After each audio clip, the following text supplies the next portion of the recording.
Здравствуйте! Я писала этот этюд вчера вечером под искусственным освещением, поэтому слева эта ужасная лампа отражается в столе. В прошлом видео я задала вопрос, как вы продвигаетесь в рисовании, многие поделились своим опытом. Спасибо вам большое за это, что вы делитесь, потому что мне это дает пищу для размышлений. Я думаю, на какие темы снимать видео. Ссылка на фотореференс под этим видео. Я не вставляю чужие фотографии в свои видео. У фотографий есть авторские права. Следует уважать чужую работу. Последние пару недель я перешла на вертикальный формат, такой удлиненный.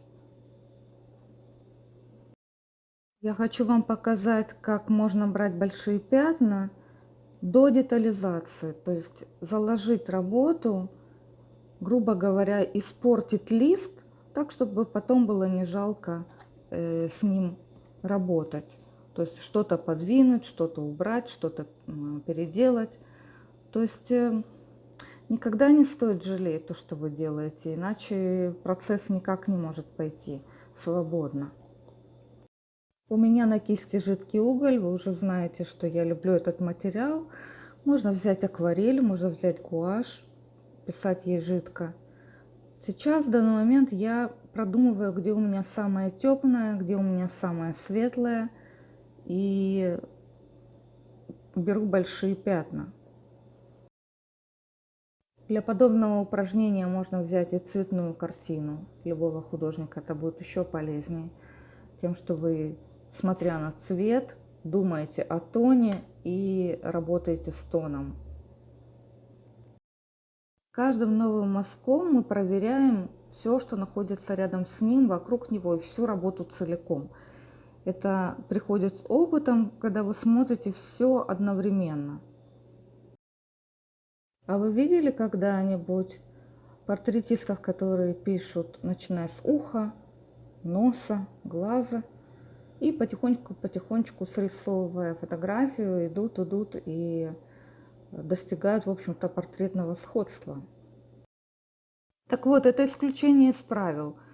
Крутое, индивидуальное, но исключение. Академический подход требует видеть все сразу. В любой момент можно отойти от работы, оставить ее как есть, и это будет в принципе приемлемо по пятнам. То есть без детализации можно обойтись. Если вы хотите просто набить руку на пятнах, можно доводить работы до определенного этапа и оставлять их. То есть делать такие маленькие этюды на тон. Я люблю фразу «начинают все красиво», потому что, переходя к детализации, мы от себя уже начинаем требовать гораздо большего. Где наши глазки, где наши губки, сидят ли они на месте. Глазки и губки – это самое последнее, что можно нарисовать. Если все вокруг состоялось, то и детали лица не так важны. Я говорю сейчас о композиции, а не о портрете. Но в портрете есть тоже большие массы, и глазки, губки сидят на форме, ровно так же, как и щечки, лоб и волосики сверху. У меня есть графитный карандаш, им хорошо работать с углем. Ну и инструмент, который всегда с нами, это палец. Им здорово растирать что-то. Я знаю, что есть люди, которым это страшно неприятно, там что-то растирать, писать сухой пастелью. Если нужно что-то быстро растереть или смягчить, в касаниях палец, на мой взгляд, лучше всего. Это зависит от индивидуальных особенностей, тактильных ощущений. Кстати, первую свою работу маслом я писала руками, пальцами, потому что Мне было жаль акварельные кисти, а для масла у меня не было на тот момент.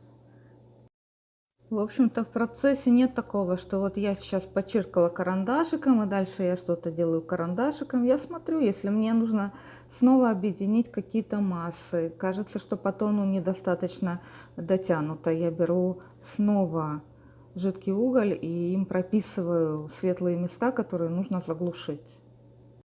Ну а если что-то взято слишком плотно по тону, ну совершенно нет никаких проблем взять любой светлый материал, там сухую пастель, масляную пастель, восковой мелок. Вот у меня здесь восковой мелок, я его использую.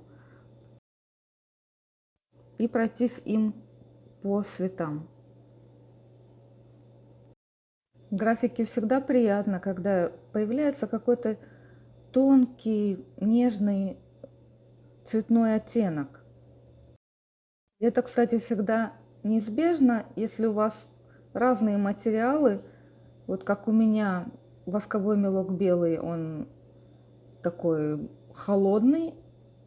Допустим, серый он у меня более теплый серый. Вспомнила постулат живописи от общего к частному. Вот важный момент, который я хочу вам показать.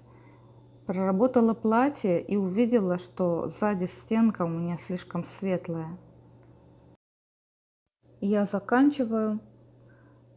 Сегодняшнее видео самое свежее, которое есть у меня на канале. В том плане, что я вчера нарисовала этот этюд, а сегодня озвучила видео. Не забудьте оставить комментарии, даже если вам нечего добавить и у вас нет какого-то своего мнения, просто спасибо. Для меня очень много значит. До свидания.